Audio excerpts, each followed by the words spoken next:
Friends, welcome to my YouTube channel Dharma's world. Friends, SSC public examination సంబంధించి social పరీక్షకు సంబంధించిన important model questions అలాగే model papers అనేవి మీకు ఇవ్వడం జరుగుతుంది. వీటి ఆన్సర్స్ సహా నెక్స్ట్ మీకు ఇవ్వడం జరుగుతుంది. కాబట్టి ప్రస్తుతం ఈ క్వశ్చన్స్ ఏంటి, అలాగే వీటి ఆన్సర్స్ మీరు ఈలోపు వెరిఫై చేసుకోండి, వీటిని ప్రిపేర్ అవ్వండి. ఎందుకంటే టైం ఉంది కాబట్టి ప్రిపేర్ అవ్వండి, తప్పనిసరిగా మంచి మార్కులు తెచ్చుకోండి. సెక్షన్ ఏలో సెక్షన్ 1లో మనకి మొత్తం 12 ప్రశ్నలు ఉంటాయి, మీకు తెలుసు. ఈ 12 ప్రశ్నలకు ఒక్కోదానికి ఒక మార్కే. లోహాలు పునఃచక్రీయం, శిలాజ ఇంధనాలు ఇక్కడ ఏమొస్తుంది. అలాగే స్మాల్ ఈజ్ బ్యూటిఫుల్ పుస్తకాన్ని రచించింది ఎవరు. అల్యూమినియం ఏ ముడి పదార్థం నుంచి తయారవుతుంది. కింది ఇచ్చిన జతలలో తప్పుగా జతపరిచిన దాన్ని గుర్తించండి అన్నాడు. ఫెట్రిక్స్ మరియు కళాకారుడు, ఎర్నెస్ట్ రెనాన్ తత్వవేత్త, ఆర్డియస్ రెబ్మన్ చరిత్రకారుడు, ఫెడ్రిక్ లిస్ట్ ఆర్థికవేత్త. ఇందులో ఒకటి తప్పు ఉంది, అదేంటి ఐడెంటిఫై చేయండి. ఆన్సర్ నేను చెప్తా తర్వాత. నెక్స్ట్ 5వ ప్రశ్న, యంగ్ ఇటలీని స్థాపించింది ఎవరు. ఇవ్వబడిన వాక్యాలను సరైన కాలక్రమంలో అమర్చండి. మొదటి ప్రపంచ యుద్ధం, ఐర్లాండ్లో బంగాళాదుంపల కరువు, తీవ్ర ఆర్థిక మాంద్యం, అలాగే టెండర్ పెస్ట్ లేదా పశువుల ప్లేగు. ఇవన్నీ కూడా క్రోనలాజికల్ ఆర్డర్లో ఏది ముందు జరిగింది ఏది తర్వాత జరిగింది అనేది మీరు రాయాలి. నెక్స్ట్ సంకీర్ణ ప్రభుత్వం అంటే ఏమిటి. ఓకే, నెక్స్ట్ ఈ కింది వన్లో హోల్డింగ్ టుగెదర్ ఫెడరేషన్ ప్రభుత్వాన్ని కలిగి ఉన్న దేశం ఏది. ఇండియానా, స్విట్జర్లాండా, ఆస్ట్రేలియా, యుఎస్ఏనా. నెక్స్ట్ 9 బహుళ పార్టీ వ్యవస్థను నిర్వచించండి. నెక్స్ట్ 10 ప్రపంచంలోని వివిధ దేశాలలోని ప్రజల జీవన ప్రమాణాలు లెక్కించడానికి ఉపయోగపడే సూచిక ఏది.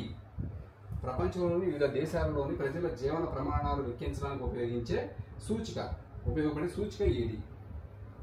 నెక్స్ట్ 11వ ప్రశ్న, బార్ గ్రాఫ్ పై చూపండి. చైనా బొమ్మలు 70%, ఇతర బొమ్మలు 30%. బార్ గ్రాఫ్ మీద చూపమని చెప్పేసి అడుగుతున్నాడు. ఇది 70% చైనా బొమ్మలు, చైనా టాయ్స్. ఇదేమో 30% ఏ టాయ్స్, ఇతర బొమ్మలు, అదర్ టాయ్స్. ఇట్లా మనం రాస్తాం అన్నమాట. ఇది బార్ గ్రాఫ్. ఇటు పక్కన మనం ఏం మెన్షన్ చేయొచ్చు బార్ గ్రాఫ్ పైన.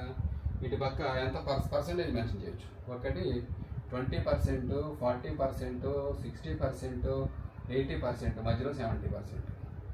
ఓకే, ఇట్లా. ఓకే ఫ్రెండ్స్, నెక్స్ట్ కింద ఇవ్వబడిన దేశాలను ప్రాదేశికానుసారం తూర్పు నుండి పడమటి వరకు అమర్చండి. తూర్పు నుంచి పడమకి ఇండియా, యుఎస్ఏ, జపాన్, ఈజిప్ట్. ఇది వరల్డ్ మ్యాప్ మీద మీకు అవగాహన ఉండాలి. వరల్డ్ మ్యాప్ చూసుకుంటే తూర్పున స్టార్టింగ్ ఏది ఉంది, సెకండ్ ఏది ఉంది, థర్డ్ ఏది ఉంది, ఫోర్త్ ఏది ఉందో అట్లా మీరు రాయాలి.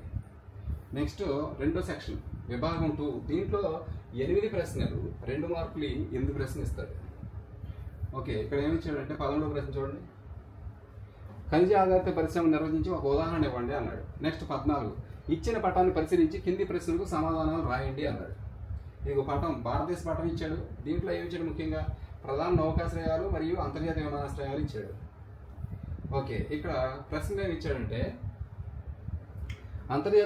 ఇందిరాగాంధీ అంతర్జాతీయ విమానాశ్రయం ఎక్కడుంది, అలాగే కలకత్తాలో ఉన్న అంతర్జాతీయ విమానాశ్రయం పేరు ఏంటి. నెక్స్ట్ 15 సిల్క్ మార్గాల ప్రాముఖ్యతను వివరించండి. నెక్స్ట్ భారత ఆర్థిక వ్యవస్థపై 1929 నాటి ఆర్థిక మాంద్య ప్రభావాలు వివరించండి. నెక్స్ట్ 17 కేంద్ర జాబితా మరియు రాష్ట్ర జాబితాలకు ఉదాహరణలు ఇవ్వండి. నెక్స్ట్ 18 భారతదేశాన్ని లౌకిక రాజ్యంగా చేసే ఏవైనా 2 రాజ్యాంగ నిబంధనలు పేర్కొనండి. నెక్స్ట్ భారతదేశంపై ప్రపంచీకరణ ప్రభావం తెలియజేయండి. ప్రశ్నలన్నీ రాసుకోండి మీరు. 20వ ప్రశ్న వినియోగదారుల హక్కులపై నినాదాలు రాయండి. ఏవైనా నినాదాలు, 2-3 నినాదాలు వినియోగదారుల హక్కుల గురించి రాయాలి. నెక్స్ట్ సెక్షన్ 3లో ఏముంటే 8 ప్రశ్నలు ఇస్తాడు. ఒక్కో దానికి 4 మార్కులు, 32 మార్కులు. దీంట్లో చూద్దాము. ఇక్కడ 21వ ప్రశ్న చూద్దాం. అటవీ మరియు వన్యప్రాణులను సంరక్షించే పద్ధతులపై మంచి వ్యాసం రాయండి. నెక్స్ట్ భారతదేశంలో సౌరశక్తికి ఉజ్వల భవిష్యత్తు ఉందని మీరు ఎందుకు అనుకుంటున్నారు. భారతదేశంలో మీరు ఎందుకు అనుకుంటున్నారు, వ్యాసం రాయాలి. నెక్స్ట్ 23వ ప్రశ్న. ఏమి ఇచ్చాడు, పటం ఇచ్చాడు. చూడండి, ఇచ్చిన పటాన్ని పరిశీలించి కింది ప్రశ్నలకు సమాధానం రాయండి అన్నాడు. ఏం పటం ఇచ్చాడు, ఇదిగోండి చూసుకోండి. చక్కగా వరల్డ్ పటం ఇచ్చాడు. రష్యా సామ్రాజ్యం. ఇక్కడ చూడండి, రష్యా సామ్రాజ్యం, ఉత్తర సముద్రం, మరి పైన ఉంది ఇక బాల్టిక్ సముద్రం, ఉత్తర సముద్రం, ఇక్కడ రష్యన్ సామ్రాజ్యం, తుర్జియన్ రాష్ట్రాలు, బవేరియా, ఆస్ట్రియన్ సామ్రాజ్యం. రష్యన్ సామ్రాజ్యం, ఆస్ట్రియన్ సామ్రాజ్యం రెండు ఉన్నాయి. ఇట్లా ఇచ్చాడు. తర్వాత ఇక్కడ ఏమి ఇచ్చాడు చూడండి. జర్మనీ ఏకీకరణకు రూపశిల్పి ఎవరు? ప్రశ్న. ఈ యొక్క దీనికి సంబంధించి పిక్చర్కి మ్యాప్కి సంబంధించి ప్రశ్నలు. జర్మనీ ఏకీకరణకు రూపశిల్పి ఎవరు? ఇవ్వబడిన పటంలోని ఏవైనా 2 సముద్రాల పేర్లు రాయండి. ఆల్రెడీ 2 సముద్రాల పేర్లు మనం చెప్పుకున్నాం. పటంలో దక్షిణ వైపు ఉన్న సామ్రాజ్యం పేరు ఏంటి? దక్షిణ వైపు ఏ సామ్రాజ్యం ఉంది? అలాగే జర్మన్ సామ్రాజ్యం మొదటి చక్రవర్తి ఎవరు? అలాగే 24వ ప్రశ్న చూడండి. ఈస్ట్ ఇండియా కంపెనీ భారతీయ చేనేత కార్మికుల నుండి నిరంతరాయంగా పత్తి, పట్టు వస్త్రాలు, సాధారణ సరఫరాలను ఎలా సేకరించింది? అలాగే కింది గ్రాఫ్ను విశ్లేషించండి అన్నాడు. 25వ ప్రశ్న. గ్రాఫ్ ఇక్కడ ఇచ్చిన భారతదేశంలో ఇది మత సమూహాల జనాభా ఇచ్చాడు. హిందువులు 79%, ముస్లింలు 14%, క్రిస్టియన్లు 2.3%, సిక్కులు 1.7%, ఇతరులు 2% ఇలా ఇచ్చాడు కదా. దీన్ని అని చూసుకోండి. ఇతరుల్లో బౌద్ధులు 0.7%, జైన్లు 0.4%, అలాగే ఏదైనా మత విశ్వాసులు 0.7%, అలాగే మతాన్ని చెప్పని వారు 2% ఉన్నారు. ఇది భారత గణన 2011కు సంబంధించిన లెక్కలు ఇవి. ఓకే, దాని మీద మనం ఏం చేయాలి? గ్రాఫ్ను విశ్లేషించాలి. దీంట్లో ఉన్న ఇన్ఫర్మేషన్ని మనం కూలంకషంగా రాయాలి. నెక్స్ట్ 26వ ప్రశ్న. 26వ ప్రశ్న ఏంటి అయ్యా అంటే, ప్రజాస్వామ్య ప్రభుత్వం మిగతా ప్రభుత్వాల కంటే ఉత్తమమైంది, ప్రశంసించండి. నెక్స్ట్ 27. సగటును ఎందుకు ఉపయోగిస్తాము? దీనిని ఉపయోగించడంలో ఏవైనా పరిమితులు ఉన్నాయా? అభివృద్ధికి సంబంధించి మీ సొంత ఉదాహరణ తీసుకుని వివరించండి. సగటును ఎందుకు ఉపయోగిస్తాం? యావరేజ్. నెక్స్ట్ వినియోగదారులు ఎలా దోపిడీకి గురవుతారో వివరించండి. నెక్స్ట్ లాస్ట్ విభాగం, 4వ విభాగం. దీంట్లో 5 ప్రశ్నలు ఉంటాయి. ఒక్కొక్కదానికి 8 మార్కులు. దాంట్లో 29వ ప్రశ్న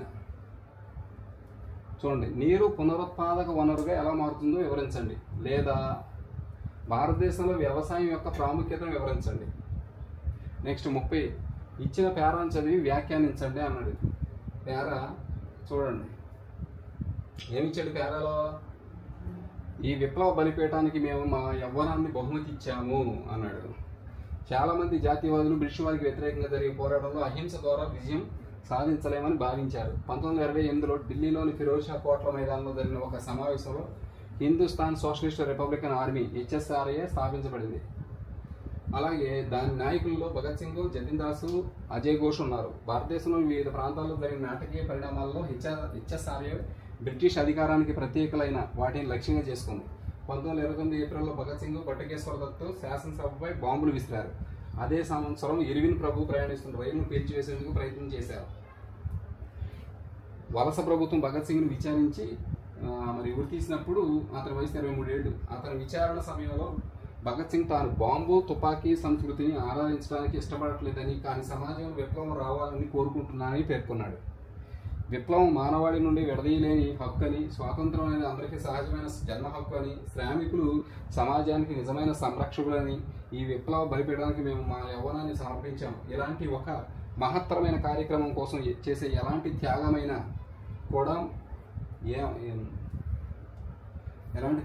కూడా ఏమంత గొప్పది కాదు. మేము ఉల్లాసంగా ఉన్నాం, విప్లవం రాకై నిరీక్షిస్తున్నాం. ఇంక్విలాబ్ జిందాబాద్. ఇది పారాగ్రాఫ్. దీని మీద మన ఏమన్నాడు? దీన్ని వ్యాఖ్యానించండి అన్నాడు. Next B. ముద్రణ సంస్కృతి చైతన్యాన్ని తీసుకువస్తుంది. చూడండి, ముద్రణ సంస్కృతి చైతన్యాన్ని తీసుకువస్తుంది. దీనితో మీరు ఏకీభవిస్తారా? మీ అభిప్రాయాన్ని సమర్థించుకోండి అని చెప్పి ఇచ్చాడు. ఓకే, పట్టికను విశ్లేషించండి. 2000-2013 ప్రాథమిక 52,000, 8,50,500, ద్వితీయ 48,500, 10,74,000, తృతీయం 1,33,000, 38,60,000 ఇట్లా ఇచ్చాడండి. ఈ పట్టికను విశ్లేషించాలంటున్నాడు. ఇక్కడ ఏమి ఇచ్చాడు? దీనికి ఆప్షన్ ఏమి ఇచ్చాడంటే చూడండి, ఇవ్వబడిన గ్రాఫ్ను విశ్లేషించండి అన్నాడు. రేఖాచిత్రం. 2012 సంవత్సరంలో భారతదేశంలోని గ్రామీణ కుటుంబాల్లో ప్రతి 1,000 రూపాయలకు పరపతి ఆధారం చెప్పానుగా. ఇది ఫస్ట్ పేపర్లోనూ వచ్చింది, ఇప్పుడు సెకండ్ పేపర్లో కూడా ఇదే ప్రశ్న వచ్చింది. నెక్స్ట్, భారతదేశం దృష్టిలో ఇక్కడ చూడండి, భారతదేశాన్ని దృష్టిలో ఉంచుకొని అధికార విభజనకు సంబంధించిన ఒక సముచిత కారణాన్ని, ఒక నైతిక కారణాన్ని పేర్కొని ప్రతిదానికి ఒక ఉదాహరణ ఇవ్వండి. ఓకే, నెక్స్ట్ జాతీయ పార్టీ యొక్క లక్షణాలను వివరించండి. నెక్స్ట్ ఈ కింది వాటిలో ఇవ్వబడిన భారతదేశ అవుట్లైన్ పటంలో గుర్తించండి. ఏమిచ్చాడు? మాడవపేట భూమి, లోని నది, తూర్పు రైల్వే ప్రధాన కార్యాలయం, చిల్కా సరస్సు. ఈ 4 కాకుండా కింద 4 అయినా పెట్టచ్చు. అమరావతి, గుజరాత్, ముంబాయి, లక్షద్వీప్. తర్వాత వరల్డ్ పటం, ప్రపంచ పటం ఇచ్చాడు. ఆ ప్రపంచ పటంలో గుర్తించాల్సినవి ఏమన్నా అంటే